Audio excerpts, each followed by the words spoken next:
Irmãos queridos, nós vamos abrir a palavra de Deus no livro de Gênesis,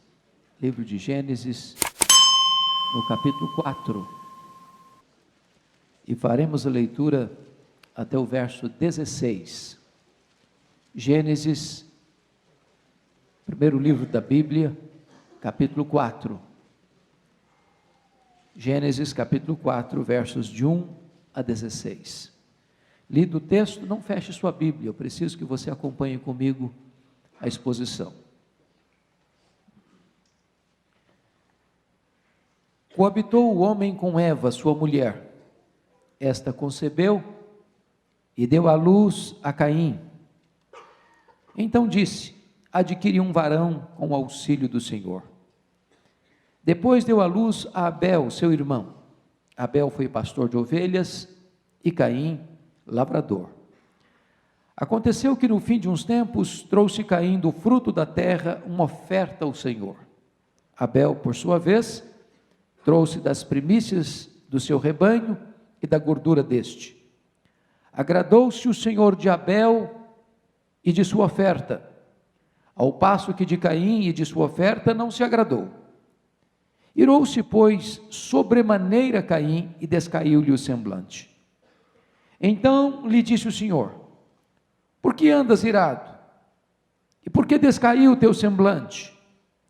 Se procederes bem, não é certo que serás aceito? Se todavia procederes mal, eis que o pecado jaz à porta. O seu desejo será contra ti, mas a ti cumpre dominá-lo. Disse Caim a Abel, seu irmão: vamos ao campo. Estando eles no campo, sucedeu que se levantou Caim contra Abel, seu irmão, e o matou. Disse o Senhor a Caim: onde está Abel, teu irmão? Respondeu: não sei, acaso sou eu tutor de meu irmão? E disse Deus: que fizeste? A voz do sangue de teu irmão clama da terra a mim. Eis agora, pois, maldito por sobre a terra, cuja boca se abriu para receber de tuas mãos o sangue de teu irmão. Quando lavrares o solo, não te dará ele a sua força, serás fugitivo e errante pela terra. Então disse Caim ao Senhor: é tamanho o meu castigo que já não posso suportá-lo. Eis que hoje me lanças da tua face, ou da face da terra, e da tua presença hei de esconder-me. Serei fugitivo e errante pela terra. Quem comigo se encontrar me matará. O Senhor, porém, lhe disse: assim qualquer que matar a Caim será vingado 7 vezes. E pôs o Senhor um sinal em Caim, para que o não ferisse de morte quem quer que o encontrasse. Retirou-se Caim da presença do Senhor, e habitou na terra de Nod, ao oriente do Éden. Eu quero meditar com vocês nesta noite sobre o tema sentimentos perigosos. Sentimentos perigosos. Neste capítulo 4 de Gênesis, nós temos o mundo e a igreja dentro da família de Adão e Eva. O mundo e a igreja estão aqui, dentro desta família, representados por Caim e Abel. Caim revela a nós que o nosso maior inimigo não está fora de nós. O nosso maior inimigo está dentro de nós. A pessoa mais perigosa do mundo para nós é aquela que vemos diante do espelho. No capítulo 3, Adão e Eva são vencidos pelo diabo. No capítulo 4, Caim é vencido por si mesmo, pela carne. No capítulo 3, Eva é seduzida a pecar. no capítulo 4, Caim não aceitou ser dissuadido do seu pecado, nem mesmo sendo exortado pelo próprio Deus. Caim não aceitou sequer confessar o seu pecado. Caim também não aceitou, nem admitiu o seu castigo. Por isso eu gostaria de, à luz desse texto, extrair algumas lições. E a primeira lição que eu quero destacar é que os sentimentos perigosos transpiram dentro da própria família. E o primeiro ponto dentro deste que quero ressaltar é que a família de Adão e Eva é uma prova irrefutável da malignidade do pecado. Se não, vejamos. Hoje é muito comum a gente tentar trazer determinadas desculpas para o ser humano, dizendo que o meio é que corrompe, é que o homem é produto do meio. Embora isso seja parte da verdade, não é toda a verdade. Mas vejamos uma coisa. Caim vive num lar, e nesse lar, vocês notem que ele não tem parentes, ele não tem amigos, ele não tem um meio corrompido, ele não tem uma sociedade devassa, a mídia não o corrompe, a sociedade não o corrompe, o meio não o corrompe. Toda malignidade que afeta Caim não vem de fora, vem de dentro. Ele não sofre influência externa. O meio, como dizia John Locke, não é quem o contaminou. Ele não era uma tábua rasa, ele não era uma folha em branco. Todo o potencial do mal que o destruiu não veio de fora, veio de dentro do seu coração. Ele era um ser potencialmente carregado do pecado que destruiu a sua vida. Nós poderíamos dizer que a verdadeira depravação total já estava lá, na sua própria vida. A segunda coisa que eu chamo a sua atenção, dentro desse primeiro ponto, é que a família de Adão e Eva prova que nem todos sabem lidar com os seus sentimentos. Nem todos. Vejam vocês que Caim e Abel são filhos dos mesmos pais. Eles sugaram o mesmo leite materno. Eles receberam as mesmas instruções.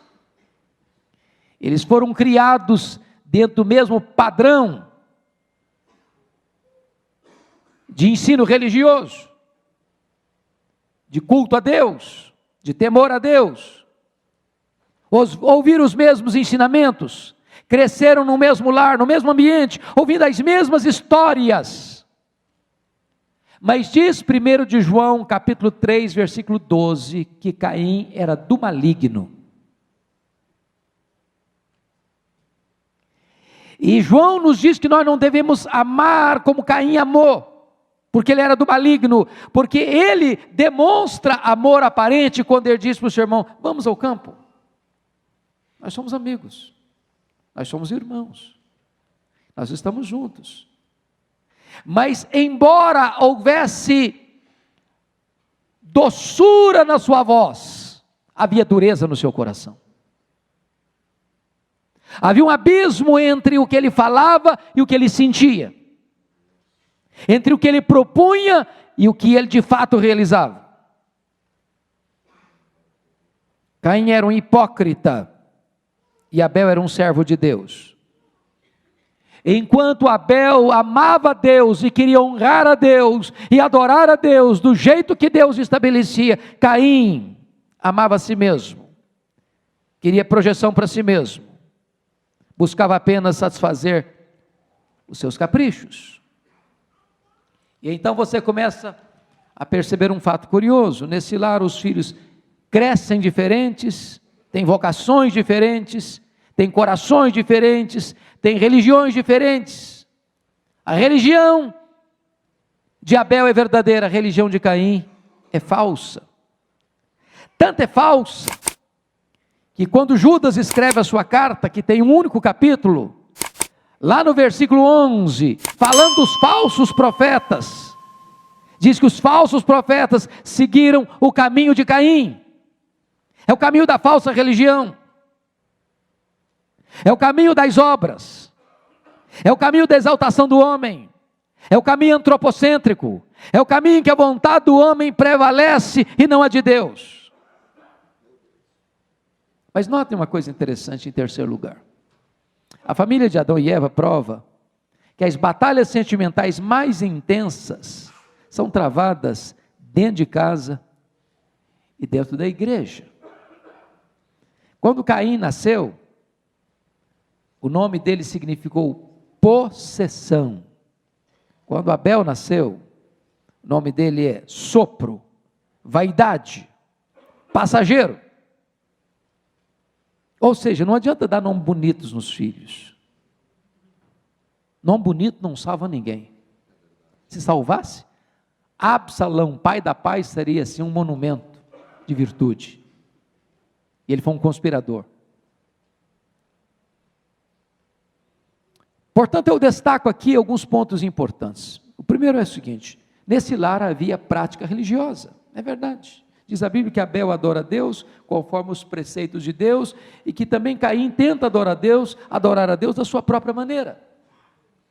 O que faltava naquele lar não era a expressão religiosa.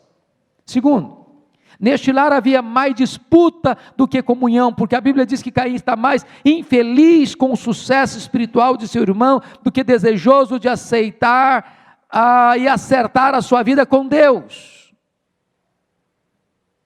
Notem isso, irmãos.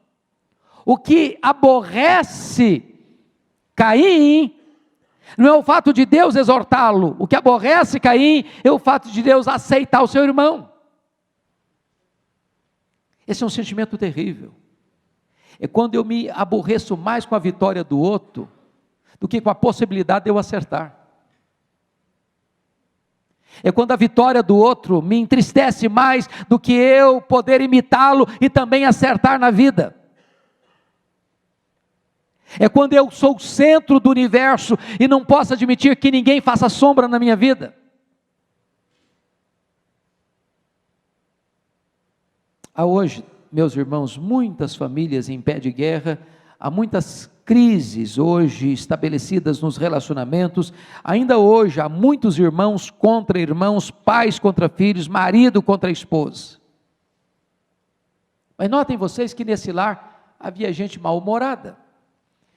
E veja comigo, por favor, o que acontece no verso 5, ao passo que de Caim e de sua oferta não se agradou, irou-se, pois, sobremaneira Caim. E se você percebe, a ira de Caim, segundo os estudiosos, ela é endereçada a Deus. Ele está irado com Deus. Porque Deus não apenas o rejeita, mas rejeita a sua oferta, e Deus faz mais, Deus aceita Abel e aceita a sua oferta. Ele não pode admitir o seu erro, ele não aceita a correção de rota, ele não tem disposição de aprender, ele não tem coração quebrantado, ele está cheio de ira, de uma ira acesa, que como um fogo devora e o destrói.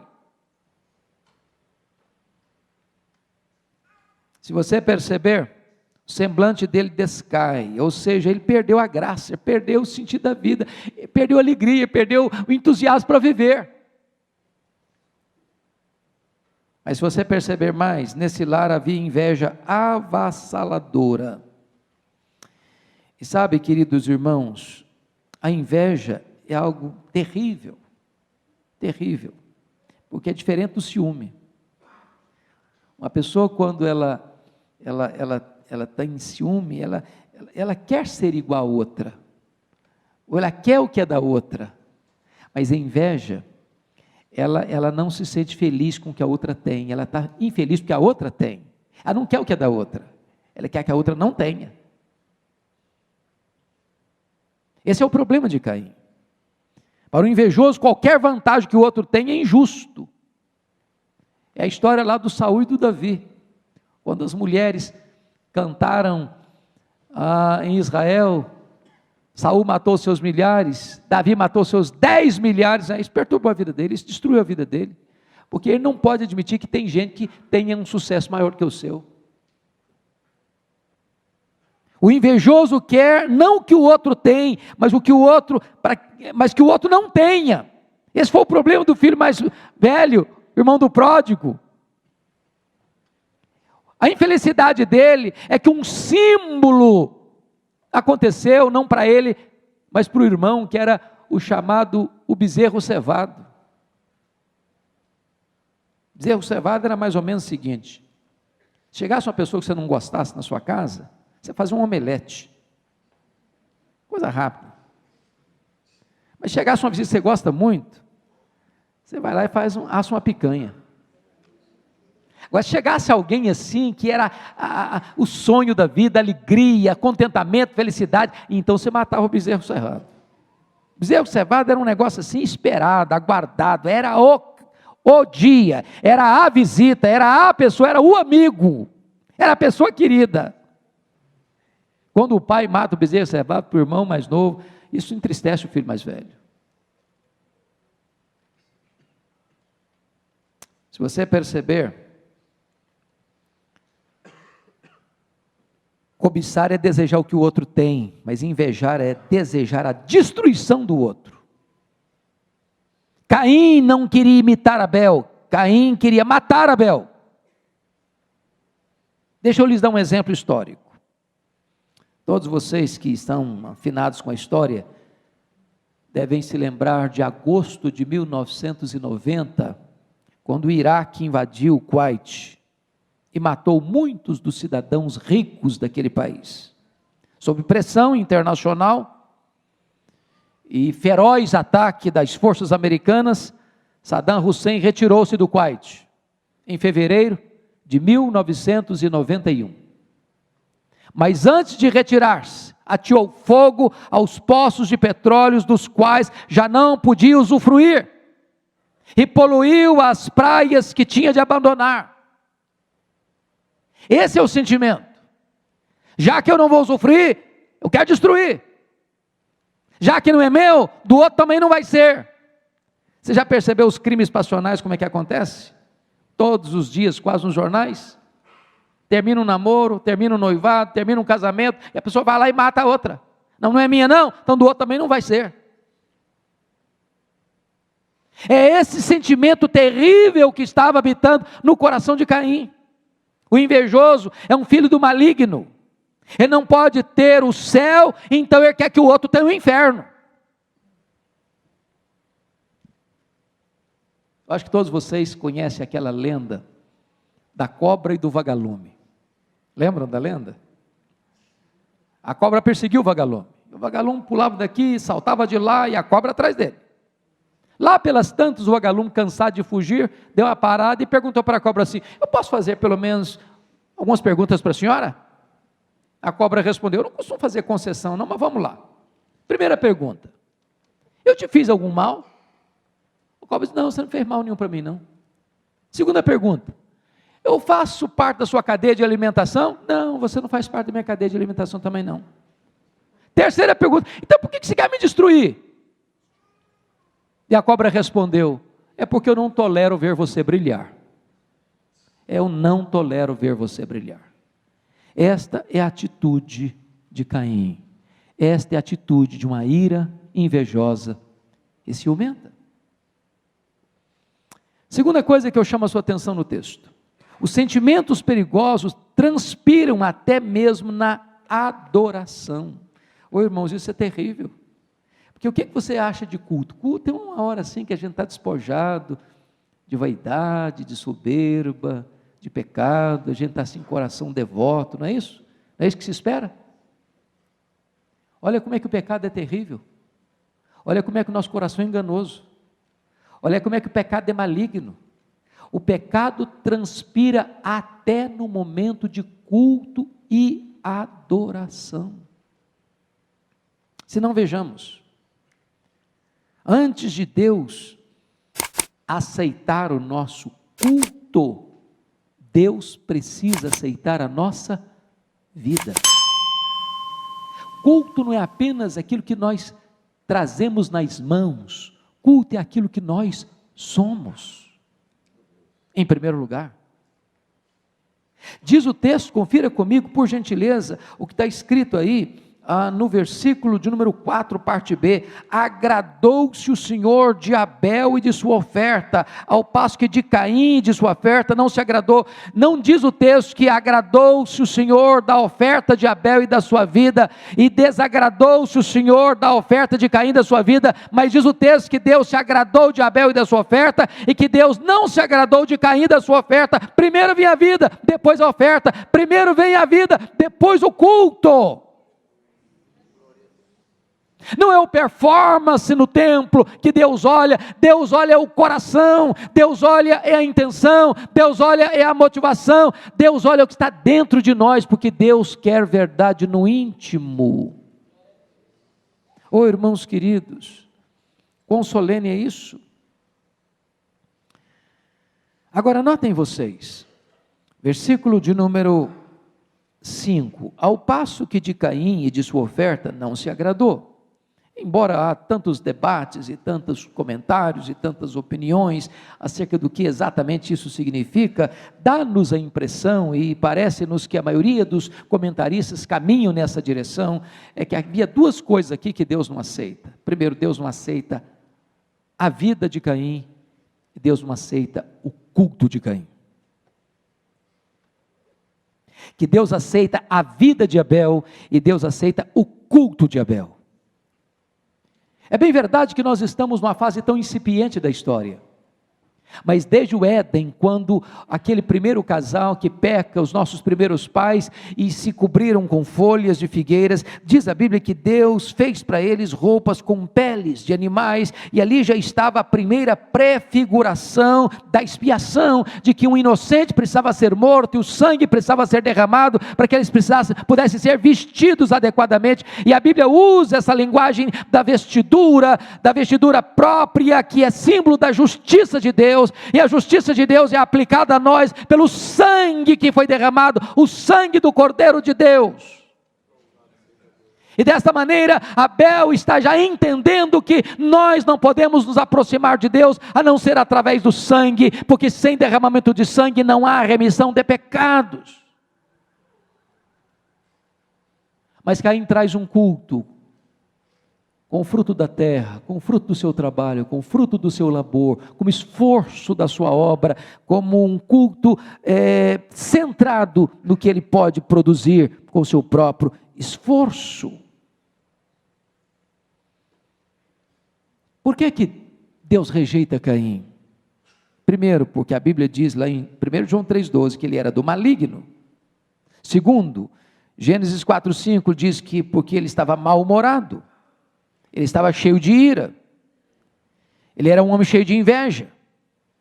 E no versículo 7 Deus vai além e diz o seguinte: se procederes bem, não é certo que serás aceito, se todavia procederes mal, eis que o pecado jaz à porta. Então preste atenção nisso, irmãos. A teologia é mãe da ética. Se eu estou crendo em algo errado, eu vou ter uma vida errada. Se a minha doutrina está errada, a minha conduta vai estar errada. Se a minha teologia está errada, a minha ética vai estar errada. Se o meu credo está errado, também a minha conduta vai estar errada. Logo, Caim tem um procedimento errado, uma vida errada. Procederes bem, se procederes bem, isso implica que ele estava procedendo de forma errada, a vida dele estava errada.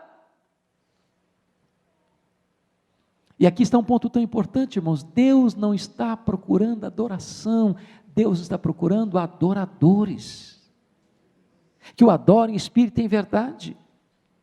Deus não quer religiosidade, porque cria nova religião todo dia no Brasil e no mundo. O mundo está cheio de religião, o mundo está cheio de rituais, o mundo está cheio de altares, o mundo está igual a Atenas, tem muitos deuses com muitos altares. Mas Deus está procurando um coração que tenha sede dele, que quer conhecê-lo, que quer amá-lo, que quer servi-lo, que quer glorificá-lo. Prestem bem atenção, amados. A Bíblia diz lá em Hebreus, capítulo 11, versículo 4, eu queria que você rapidinho pudesse dar uma pulada comigo lá e depois voltar para Gênesis 4. Lá em Gênesis, lá em Hebreus, capítulo 11, versículo 4, está dito assim: pela fé, Abel ofereceu a Deus mais excelente sacrifício do que Caim. Aí você percebe que este homem oferece um sacrifício mais excelente, porque ele oferece exatamente o sacrifício que Deus exigiu. E o sacrifício mais excelente vem acompanhado de uma vida também mais excelente. Então o culto que Deus quer tem duas características: ele precisa ser sincero, ele precisa ser bíblico. Foi isso que Jesus disse para a mulher samaritana. Nós temos que adorar a Deus de que maneira? Em espírito e em verdade. E note que a palavra espírito aí não está em letra maiúscula, está em letra minúscula. Espírito aí significa de todo o coração, com sinceridade, com profundidade, com a motivação certa. Mas ele tem que ser o quê? Em verdade, tem que estar amparado pela Escritura. Eu não posso inventar um modo de adorar a Deus, eu não posso criar novidades para adorar a Deus, eu não posso criar mecanismos novos para atrair as pessoas para adorar a Deus, eu não posso inventar fórmulas novas para adorar a Deus. Deus está querendo ser adorado de acordo com aquilo que Ele prescreveu na sua palavra. Qualquer culto que não é bíblico é anátema. Por isso Deus rejeita Caim, e Deus rejeita o culto de Caim.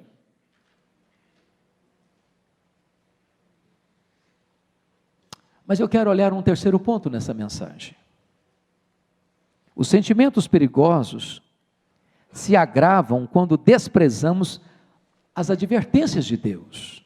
Volta lá para Gênesis 4, por favor. Versículo 7. Versículo 7.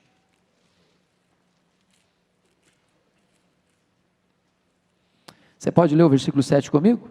Vamos juntos? 6 e 7, por favor.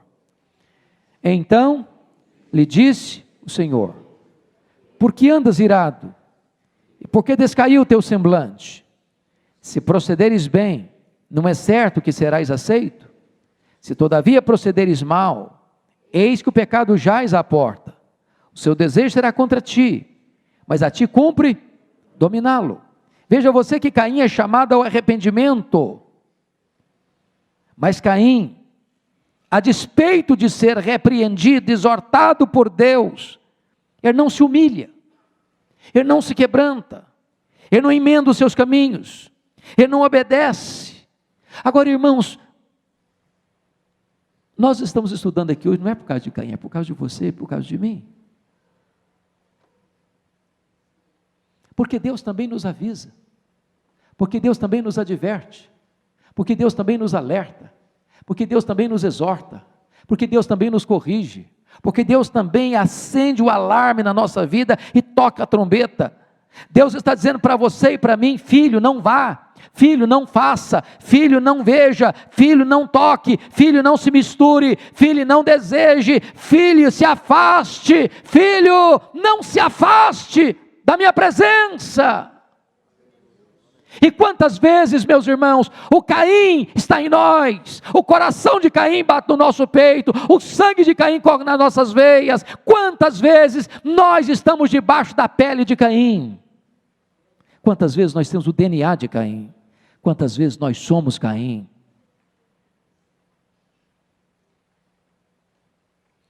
Notem vocês, se procederes direito, não é certo que serás aceito.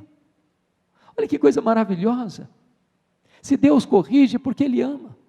Meu filho, não vá por esse caminho. Se você fugir desse caminho, meu filho, se você voltar para mim, se você me obedecer, se você me honrar, se você fizer o que é certo, meu filho, eu vou te aceitar, meu filho, eu vou te receber, meu filho, eu vou receber o seu culto, meu filho, eu vou ter deleite em você, eu vou ter prazer em você. Deus está dando uma porta, abrindo uma porta, Deus está mostrando o caminho, Deus está mostrando a direção. E quantas vezes, a despeito da correção e da exortação, nós preferimos, em vez de fugir do pecado, consumar o pecado. Caim é confrontado por Deus antes de matar Abel, e ele responde com um silêncio gelado. Caim é confrontado por Deus depois de matar Abel, e ele responde com evasivo hipócrita. Veja mais, Caim, em vez de se voltar para Deus, fugiu de Deus, e usou máscaras para consumar o seu pecado. Se não, vejamos. Primeiro, a máscara da mentira, a máscara da traição e da hipocrisia, no versículo 8. Você pode ler o 8 comigo? Vamos juntos? Disse Caim a Abel, seu irmão: vamos ao campo. Estando eles no campo, sucedeu que se levantou Caim contra Abel, seu irmão, e o matou. Vamos ao campo. O que tem por trás dessas palavras, vamos ao campo?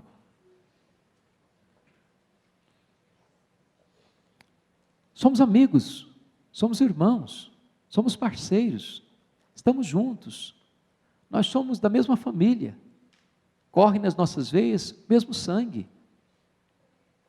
nossos pais são comuns, estamos caminhando na mesma estrada. E aí você percebe que se usa uma máscara para atrair, uma armadilha para apanhar, uma rede para pegar. Ele se disfarçou de amigo, ele se dissimulou, ele enganou, ele premeditou o crime, não foi um impulso repentino, ele alimentou no coração o ódio, ele odiou não apenas Abel, porque Abel praticava o mal, ele odiou Abel, porque Abel praticava o bem.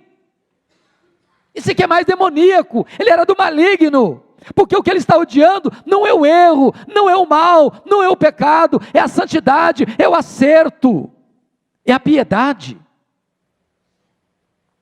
Para odiar o bem, irmãos, tem que ser demoníaco. A luz de Abel cegou Caim. O exemplo de Abel gestou a morte no coração de Caim.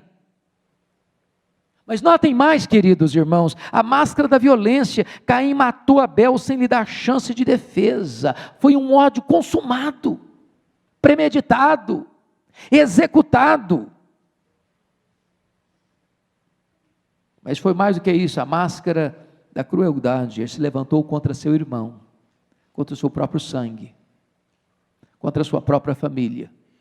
Na verdade, ele se levantou contra si mesmo. Mas mais do que isso, foi a máscara da dissimulação, porque ele acaba de matar seu irmão e tenta se esconder. E quando Deus o confronta: Caim, onde está teu irmão? Não sei. Porventura eu sou guardador do meu irmão? O sangue do teu irmão clama desde a terra aos céus. Pior do que pecar é não admitir que pecou. Pior do que pecar é tentar esconder o pecado. Pior do que pecar é não reconhecê-lo, não se arrepender, não abandonar o erro, é permanecer no pecado. Esse foi o caminho de Caim.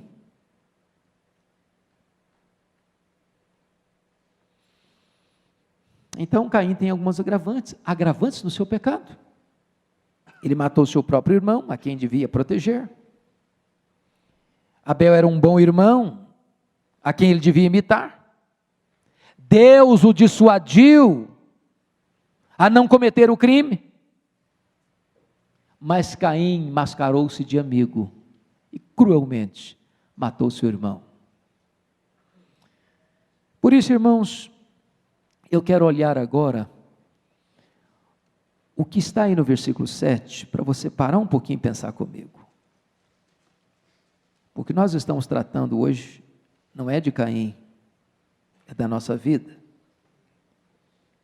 Então bota o seu nome aí no versículo 7. Se procederes bem, Hernandes, se procederes bem, José, se procederes bem, Marta, se procederes bem, João, se procederes bem, Manuel, se procederes bem, não é certo que serás aceito? O que é que hoje na sua vida precisa ser corrigido? Que caminho hoje precisa ser emendado na sua vida? O que é que hoje você e eu estamos fazendo que não está agradando a Deus, e Deus hoje pela sua palavra está nos exortando? Fuja desse caminho, tire essa mágoa do coração, tire esse ódio do coração, acabe com esse sentimento. Se procederes bem, não é certo que serás aceito? Agora, se não procederes, se todavia procederes mal, eis que o pecado jaz à porta, o seu desejo será contra ti. Para um pouquinho para pensar nisso, o seu desejo será contra ti. O que é o pecado, irmãos? Não é um desejo, não é um impulso que às vezes vem assim, dá vontade de fazer, mas se você fizer a sua vontade, você vai estar agindo contra você vai estar destruindo você vai estar arruinando você vai estar laborando contra você mesmo, você vai estar trabalhando contra você mesmo, você vai estar destruindo a sua própria vida. Esse é o engano do pecado. Ele produz em nós uma vontade, ele produz em nós um desejo, ele produz em nós uma necessidade pronta, imediata, urgente, e se você atender esse desejo, você vai atender esse desejo para destruir a sua própria vida.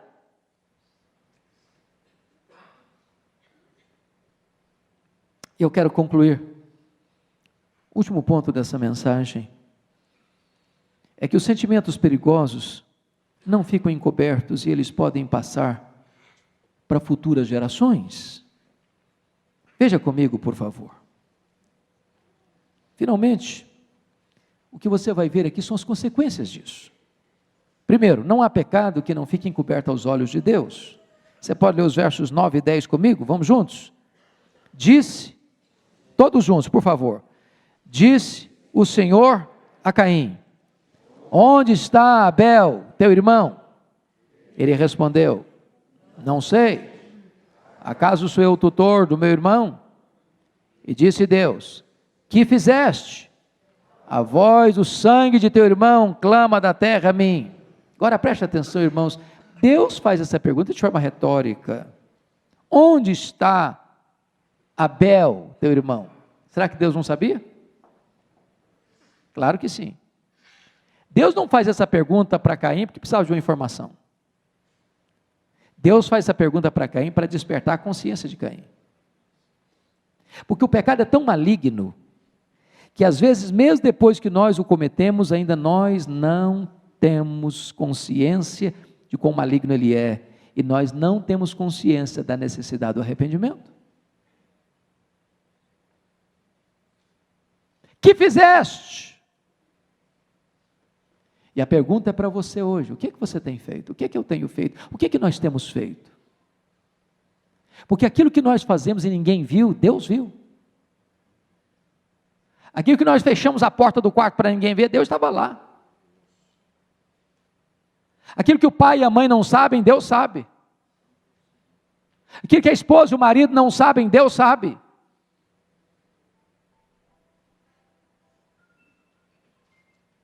Deus viu Adão e Eva no Éden, quando comeram do fruto proibido. Deus viu Caim matando Abel. Deus viu Acã roubando. Deus viu Ananias e Safira mentindo. Deus vê você e eu. Segunda coisa, a maldição do pecado é um terrível peso sobre o transgressor. Você pode olhar o versículo 13 comigo, por favor, vamos juntos? Então, disse Caim ao Senhor: é tamanho o meu castigo, que já não posso suportá-lo. Agora preste atenção nisso, que o Caim não demonstra arrependimento. O que é arrependimento, irmãos? É aquilo que passou pelo coração de Davi, quando ele caiu em si, diante do pecado dele. Ele diz: contra ti somente pequei. Caim não está nem um pouquinho angustiado porque ele ofendeu a Deus. Ele não está nem um pouquinho angustiado porque matou seu irmão. Ele está angustiado porque ele vai sofrer as consequências do seu pecado. Ele é egoísta. Isso não é arrependimento. Talvez remorso. Arrependimento não. Então o pecado gera maldição. Versículo 11, Deus diz: és agora, pois, maldito. Segundo, o pecado desinstala a pessoa. Versículo 12. Quando lavrares o solo, não te dará ele a sua força, ou seja, você vai ter que penar agora, e serás fugitivo e errante perante a terra. O pecado faz isso, torna você fugitivo. Você pode estar no meio de uma multidão, você está sozinho. Você pode estar dentro da igreja, você está angustiado, você está sozinho. Você pode estar no meio da família, você está sozinho. O pecado faz você ficar errante. Terceiro, o pecado oprime, esmaga e escraviza.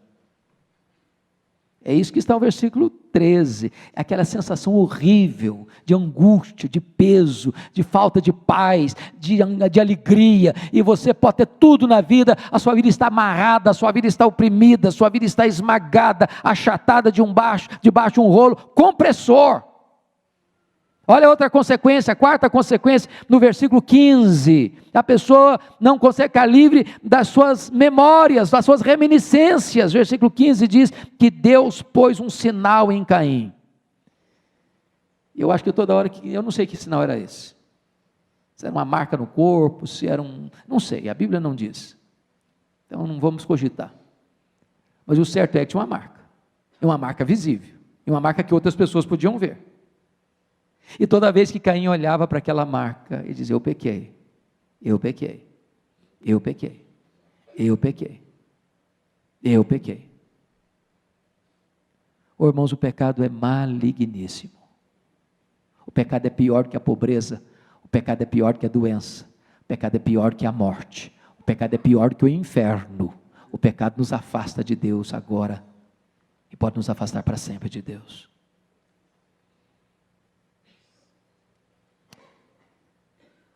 Olha a consequência, versículo 16, ele não consegue ter intimidade com Deus. Retirou-se Caim da presença do Senhor e habitou na terra de Nod, ao oriente do Éden. Retirou-se Caim de quê? Da presença de Deus. O pecado faz separação entre nós e o nosso Deus. Mas sabe por que isso acontece, meu irmão? Porque faltou o quê? Arrependimento. É por isso que para você e para mim essa palavra é de esperança. Porque se houver arrependimento no nosso coração, a Bíblia diz que Deus é rico em perdoar e tem prazer na misericórdia. Por mais grave que seja o nosso pecado, por mais terrível que tenha sido o seu pecado, se hoje você reconhecer esse pecado, tem graça para você, tem perdão para você, tem restauração para você. A Bíblia diz que aquele que encobre as suas transgressões jamais prosperará, mas aquele que as confessa e deixa alcançará a misericórdia. A Bíblia diz que se nós confessarmos os nossos pecados, Deus é fiel e justo para nos purificar os pecados e nos purificar de toda a injustiça. A Bíblia diz que o sangue de Jesus, seu Filho, nos purifica de todo o pecado. Então, para o pecado tem solução. O que não tem solução é para a falta de arrependimento.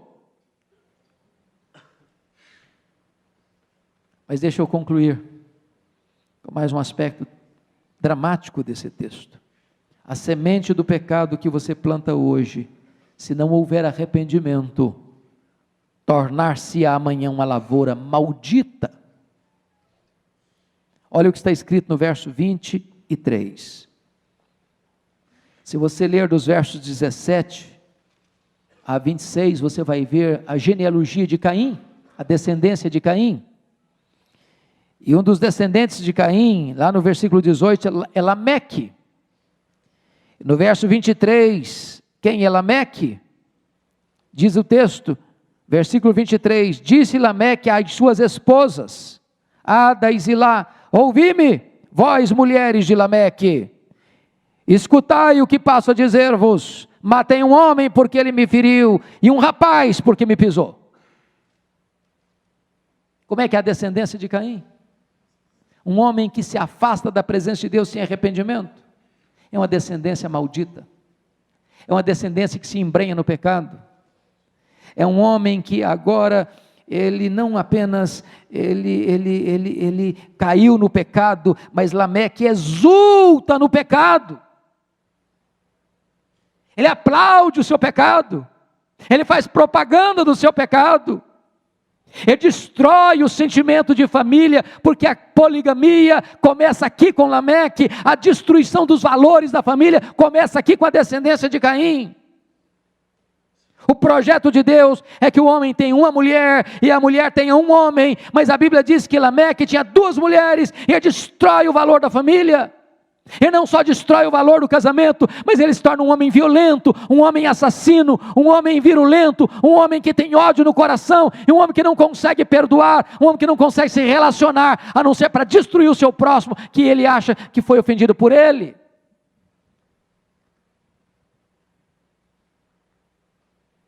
Sabe o que a Bíblia vai dizer? Olha comigo no versículo 26, para a gente encerrar. Aí depois que Caim mata Abel, que Caim foge da presença de Deus, que a sua descendência se corrompe na terra, eu gostaria que você lesse comigo versos 25 e 26. Vamos lá? Tornou Adão a coabitar com sua mulher. Ela deu à luz um filho, a quem pôs o nome de Sete. Porque disse ela, Deus me concedeu outro descendente, em lugar de Abel, que Caim matou. A Sete nasceu-lhe também um filho, ao qual pôs o nome de Enos. Daí se começou a invocar o nome do Senhor. Aí é o quê? Continuou? Não, aí começou. Começou. Sabe o que significa isso? Que Caim não andou com Deus. Caim saiu da presença de Deus.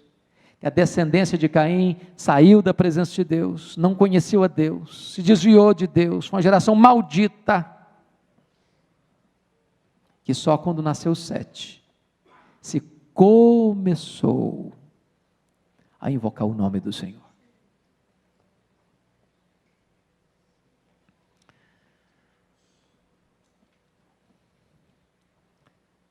Uma pergunta para nós encerrarmos aqui.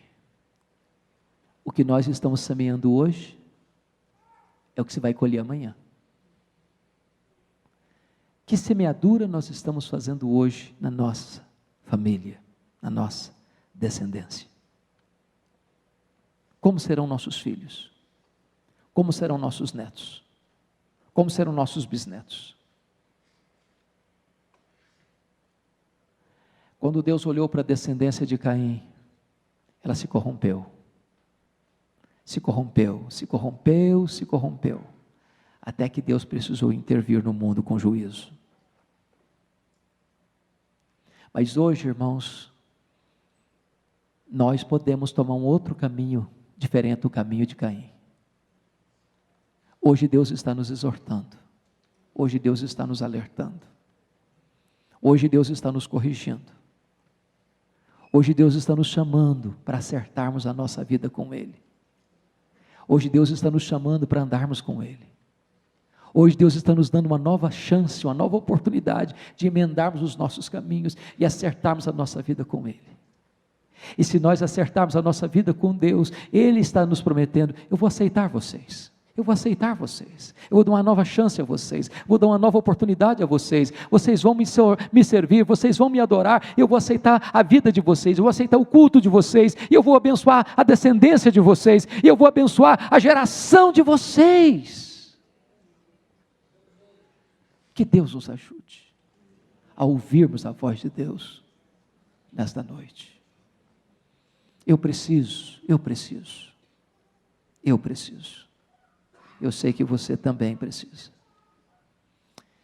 Eu queria nesta noite, irmãos, já que estamos tratando de culto, o culto que Deus agrada, E o culto que Deus agrada é a nossa vida em primeiro lugar. Quem sabe você pudesse vir aqui à frente para nós orarmos juntos. Se você quer isso, fala, Senhor, eu quero, eu preciso. E a oferta que eu quero trazer hoje é a minha vida, Senhor, é o meu coração. Eu quero uma descendência santa, Senhor. Eu quero andar contigo, eu não quero fugir da tua presença, eu quero andar contigo, eu quero estar na tua presença. Eu não quero endurecer meu coração. Eu não quero ter uma cerviz dura, Senhor. Porque a Bíblia diz que aquele que é exortado muitas vezes endurece a sua cerviz, é quebrado sem que haja cura. Hoje Deus está nos dando a oportunidade de sermos tratados, de sermos curados, de sermos restaurados, de recomeçarmos uma caminhada nova com Ele. Aleluia, aleluia, amém.